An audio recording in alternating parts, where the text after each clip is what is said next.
اس عمر کا ہو کر تو میرے کام آئے گا. تو تو نے میرا بدلہ سختی اور درست روئی سے دیا.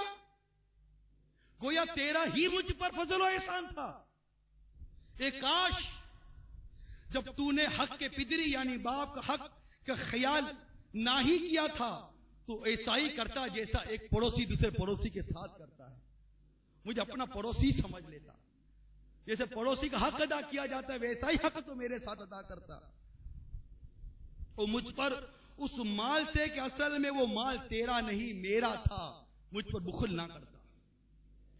میرے آقا صلی اللہ تعالی علیہ وسلم جب اس کے یہ اشعار سنے تو میرے آقا رو دیے اور رو کر اٹھے اور اس بیٹے کا گریبان پکڑ کر فرمایا جا تو اور تیرا مال دونوں تیرے باپ کا ہے. بندہ غور تو کرے. ارے کہاں گیا تمہارا مال؟ ارے کیسے نالائق بچے ہو, کیسی نالائق اولاد ہو کہ ماں باپ کو کہتے ہو کہ یہ مال تمہارا نہیں میرا ہے. ماں بوڑھی ہو گئی, باپ برا ہو گیا اور رشتہ داروں اپنے بھائی بہنوں سے کہتے ہو کہ یار اٹھاؤ اور اولڈ ہاؤس میں داخل کروا دو.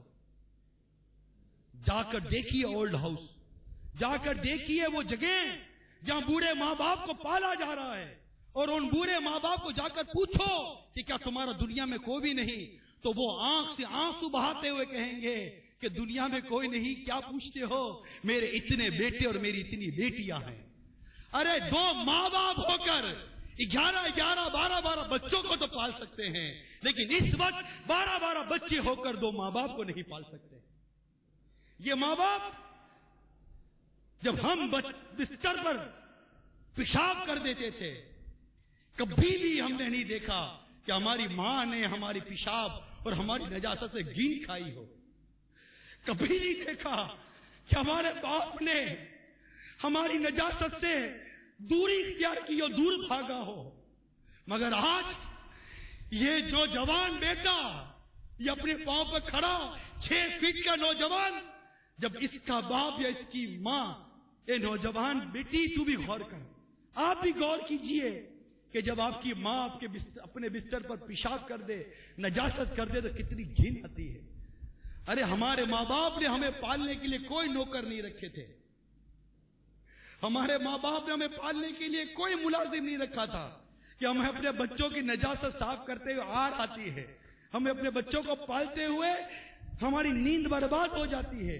اور اے بیٹو, اے اولادو, آج تم اپنے ماں باپ کو پالنے کے لیے نوکر رکھتے ہو, اپنے ماں باپ کو پالنے کے لیے ملازم رکھتے ہو, اپنے ماں باپ کی پرورش کے لیے صرف 2-4 پیسے پھینک کر یہ سمجھتے ہو کہ ماں باپ کا حق ادا کر رہے. بھول ہے ہماری, کیسا حق ادا کر رہے.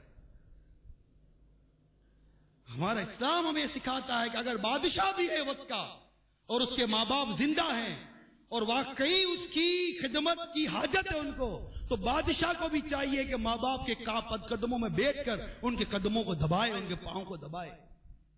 باپ کو حاجت ہے آج ہماری, اور آج ہمارے پاس وقت نہیں, آج میرے پاس وقت نہیں, آج آپ کے پاس وقت نہیں. افسوس افسوس, 100 کروڑ افسوس کہ ہمارے ماں باپ ہم سے ناراض ہو گئے تو ہمارا بنے گا. تو میرے میٹھو پیارے اسلام بھائیوں, منا لیجیے آج اپنے ماں باپ کو, منا لیجیے, گھر جا کر منا لیجیے, آج اپنے ماں باپ کو راضی کر لیجیے. اللہ تعالیٰ سے دعا ہے, یا اللہ میری ماں مجھ سے راضی رہے, اللہ میرا باپ مجھ سے راضی رہے. یا اللہ آج تک ہم نے جتنی نافرمانیاں کی ہیں ماں باپ کے بارے میں, مولا وہ معاف فرما دے, کیونکہ یہ ماں باپ کا حق بھی تلف کیا اور اللہ تبارک و تعالیٰ کی نافرمانی کی کہ اللہ نے فرمایا ہے کہ ماں باپ کی اطاعت کرنی ہے, تو اس کی بارگاہ میں توبہ بھی کرنی ہے اور ماں باپ سے معافی بھی مانگنی ہے اور ماں باپ کو راضی بھی کرنا ہے. اگر آپ معافی مانگنے جائیں اور ماں مارے, باپ مارے, خوش ہو جانا, خوش ہو جانا, اس بات سے خوش ہو جانا کہ یہ مار رضا کی مار ہے. اگر ماں راضی نہ ہوئی ہوتی تو مجھے مارتی کبھی بھی نہیں, اگر باپ راضی نہ ہوا ہوتا تو مجھے جھاڑتا کبھی بھی نہیں. آج اگر باپ 2 الفاظ بول دے تو بیٹا بولتا ہے کہ کیا باتیں سناتے ہو, آپ کی باتیں سننے کے لیے بیٹھا ہوں. کیا ہو گیا ہے, پاگل ہو گئے, باولے ہو گئے. کس سے بات کر رہے ہو؟ ارے تمہارا باپ ہے، باپ کہ جس کے بارے میں آقا فرماتے باپ راضی رب راضی، باپ ناراض رب ناراض. کس سے کہہ رہے ہو؟ باپ کے سامنے آنکھیں اٹھاتے ہیں. یہاں تک کتابوں میں لکھا ہے کہ باپ کے آگے نہ چلے، آگے نہ چلے، باپ کے پیچھے چلے، والدین کے پیچھے پیچھے چلتا ہے. اتنا ادب ہے ماں باپ کا. اللہ تبارک و تعالی ہمارے ماں باپ کو سلامت رکھے، ان پر کروڑوں رحمت عطا فرمائے، اور ہمیں اپنے ماں باپ کو خوش کرنے کی توفیق عطا فرمائے. میرے میٹھے میٹھے پیارے پیارے اسلامی بھائیوں، ماں باپ یہ وہ نعمت ہیں کہ ان کے دنیا سے جانے کے بعد بھی اولاد پر ان کا حق ہے کہ اولاد اب بھی ماں باپ کا حق ادا کرے. ماں باپ دنیا سے چلے گئے، اب بھی اولاد کے اوپر یہ باتیں بیان کی گئی ہیں کہ وہ ان افعال کے ذریعے اپنے ماں باپ کو فائدہ پہنچائے، ماں باپ کے ساتھ حسن سلوک کرے، ان کے ساتھ بھلائی کا برتاؤ کرے. حضرت عبداللہ بن عبد العزیز رضی اللہ تعالی عنہم عنہما سے روایت ہے کہ رسول پاک صلی اللہ تعالی علیہ وسلم نے ارشاد فرمایا، ہر دو شنبہ و پنج شنبہ اللہ عز و جل کے حضور اعمال پیش ہوتے ہیں، اور انبیاء کرام علیہم السلام اور ماں باپ کے سامنے ہر جمعہ کو اعمال پیش کیے جاتے ہیں. وہ نیکیوں پر خوش ہوتے ہیں اور ان کے چہروں کی صفائی اور تابش بڑھ جاتی ہے. تو اللہ تعالیٰ سے ڈرو اور اپنے مردوں کو اپنے اعمال سے رنج نہ پہنچاؤ. یعنی ہمارے اعمال ہمارے ماں باپ کی بارگاہ میں بھی پیش کیے جاتے ہیں. جب ہمارے ماں باپ ہماری نافرمانیاں دیکھتے ہوں گے تو انہیں کیسا صدمہ ہوتا ہوگا. ٹھیک ہے، مانتا ہوں کہ جو ٹی وی اور وی سی آر اور جو گناہوں کے آلات آج ہمارے گھر میں ہیں، یہ والدین لے کر آئے، ماں باپ والد صاحب لے کر آئے. مانتے ہیں اس کو، یہ نہیں کرنا چاہیے تھا والد صاحب کو، ان کو نہیں لانا چاہیے تھا یہ ٹی وی، ان کو نہیں لانا چاہیے تھا یہ وی سی آر، ان کو یہ کیبل اور ڈش اینٹینا، یہ جو کچھ گھر میں آیا نہیں لانا چاہیے تھا. مانتے ہیں کہ والد صاحب کو تربیت کرنی چاہیے تھی اپنے بیٹے کی ایسی کہ وہ قرآن و حدیث کا پابند ہوتا، وہ شریعت کا پابند ہوتا، وہ ماں باپ کا مطیع و فرما بردار بنتا. والد صاحب کو ایسی تربیت کرنی چاہیے تھی کہ ان کا بیٹا قرآن و حدیث کا علم حاصل کرتا، عالم بنتا، حافظ بنتا. سب مانتا ہوں، یہ سب درست ہے، اپنی جگہ پر ہے. آج دنیا سے جانے کے بعد ہو سکتا ہے کہ اس والد کو اس بات کا احساس ہو رہا ہو، لیکن یہ سارے میٹر والد صاحب کے ہیں.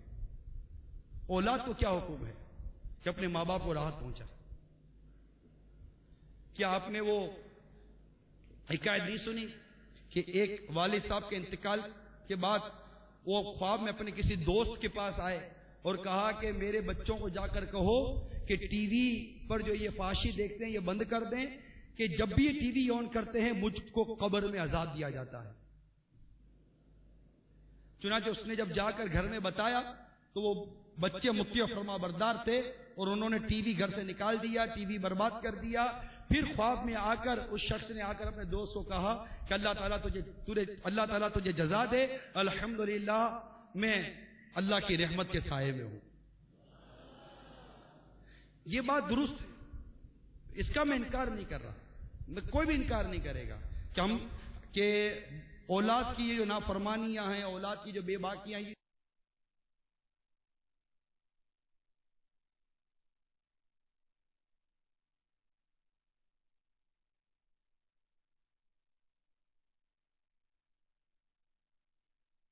مکتبۃ المدینہ کی مختلف شاخوں سے حاصل کیجیے اور خود بھی سنیے، دوسروں کو بھی پیش کر کے نیکیوں کا عظیم خزانہ حاصل کیجیے.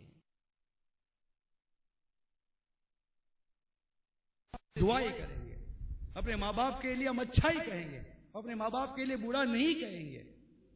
لیکن ہمیں کیا کہا گیا کہ اپنے ماں باپ کے ساتھ بھلائی کرو اور اپنے برے اعمال کے ذریعے اپنے مردوں کو تکلیف نہ دو. جب ہمارے والدین اگر دنیا سے چلے گئے، ان کی قبروں میں ہمارے اعمال پہنچتے ہوگے کہ میرا بیٹا زنا کرتا ہے، میری اولاد گانے بازوں کا شکار ہے، میری اولاد شرابی ہے، میری اولاد جواری ہے، میری اولاد اسی طرح کے گناہوں میں مبتلا ہے. اگر اس طرح کا گناہ ہو بڑا، میری اولاد نماز قضا کرتی ہے، جب یہ سارے گناہ ہمارے والدین کی قبر میں جاتے ہوں گے، جب یہ دیکھتے ہوں گے تو ان کو کتنی اذیت اور کتنی تکلیف پہنچتی ہوگی. یقیناً آپ کے والد کے انتقال کے بعد، آپ کی ماں کے انتقال کے بعد آپ روئے تھے، آپ کا رونا اپنی جگہ پر ہے, آپ کو اپنے ماں باپ سے محبت اپنی جگہ